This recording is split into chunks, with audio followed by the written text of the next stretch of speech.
Lina. Kuku.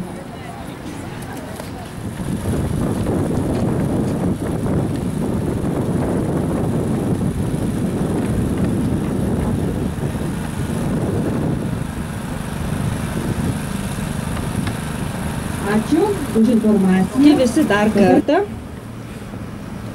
Šiandien mes susirinkome paminėti labai svarbią kurčiųjų bendruomeniai datą.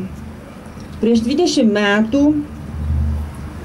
Lietuvos vyriausybė pasirašė nutarimą, kuriuo kurčiųjų lietuvių gestų kalba buvo pripažinta gimtąja kurčiųjų kalba. Tai istoriškai labai svarbus įvykis kurčiųjų bendruomeniai ir šiandieną mes minime šio įvykio 20-metį.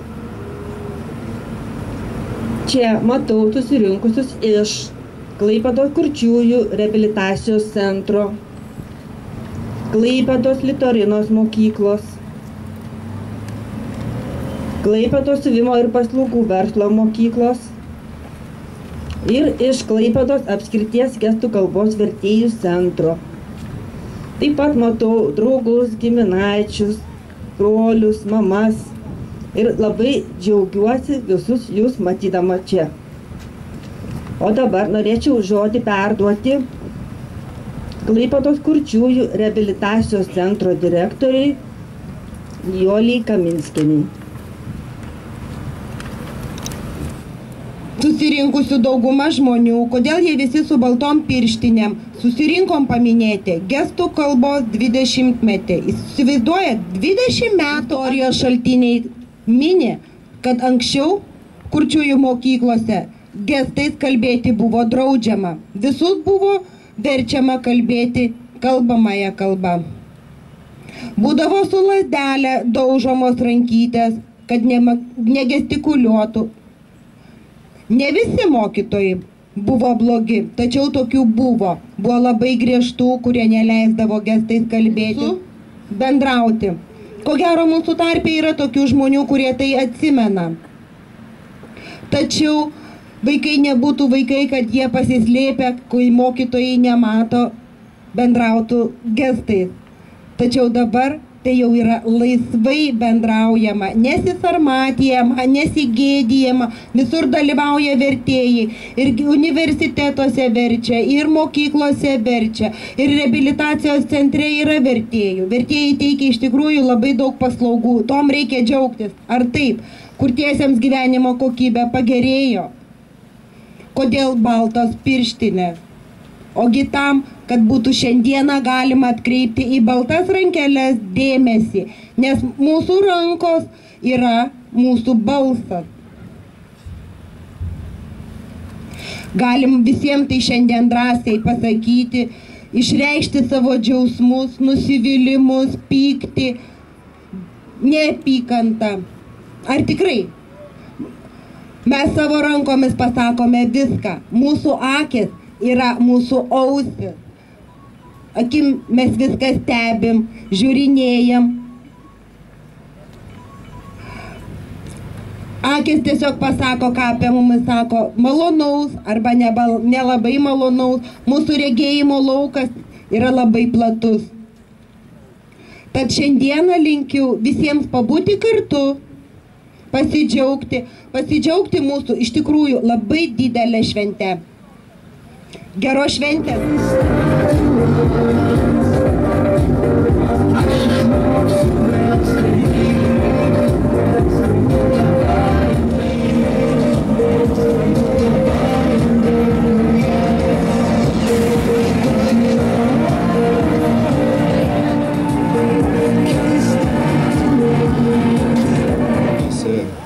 Atėjęs pas jūs čia pakviestas kalbėti. Ir esu sujaudintas taip pat, kaip pirmą kartą Simonaitytės mokyklos gimnazijoje pamačiau Litorinos mokyklos vaikų pasirodymą, kuriame jie dainavo dainą apie Lietuvą. Ir sveikinu aš jūs su 20-mečiu, su jūsų kalba ir linkiu jums tada sėkmės sėkmės ir kuo geresnės tokios bendro kartu visos integracijos gyvenimo su visais. Ir dar kartą jums sveikinu.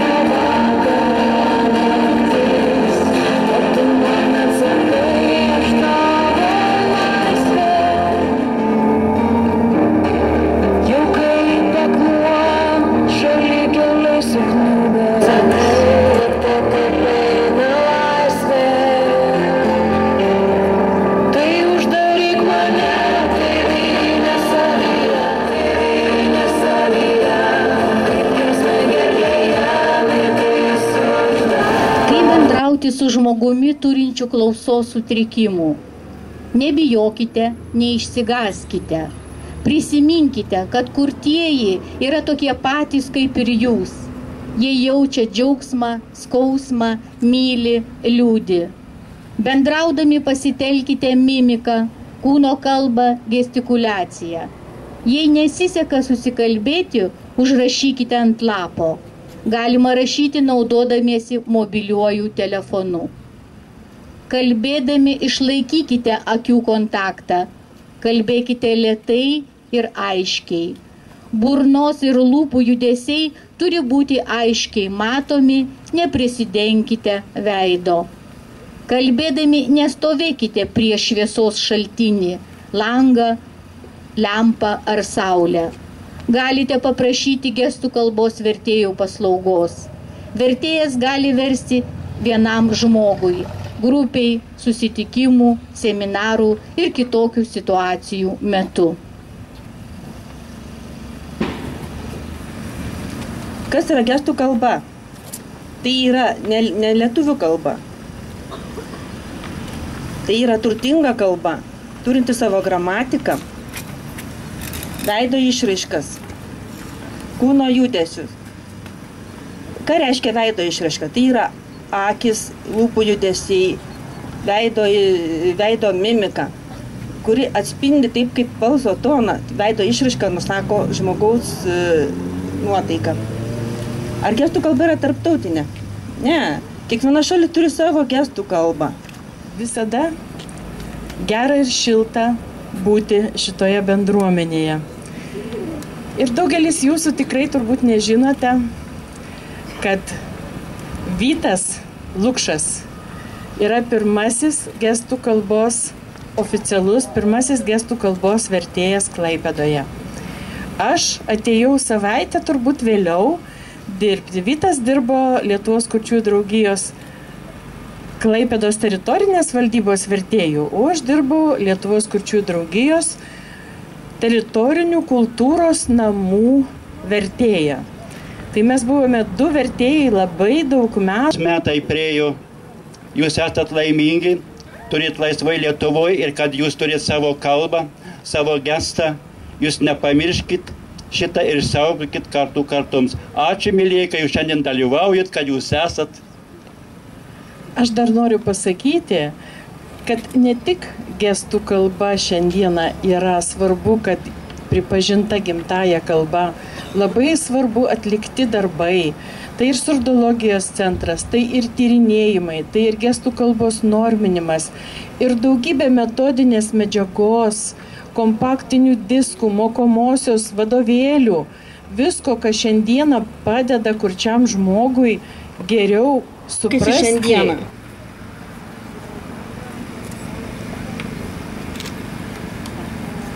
O kaip pasakyti sveiki arba labas? Va.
kalba yra pačiame jėgų žydėjime, jaunystėje. Tobulinkite ją, gražinkite ir visiems mojuokite su baltom pirštinaitėm. O tuo pačiu noriu pasidžiaugti, kad vakar aklųjų choras laimėjo chorų karus. Žinau, kad visi balsavote. Ačiū jums visiems. Gestų kalba ir vaikai. Na, o dabar jau mūsų renginys po truputėlį eina į pabaigą. Ir norėčiau pakviesti tuos, kurie dar nori ką nors pasakyti, pasidalinti savo įspūdžiais, prisiminti, pasveikinti kitus. Tebe diena. Dabar fotosesija.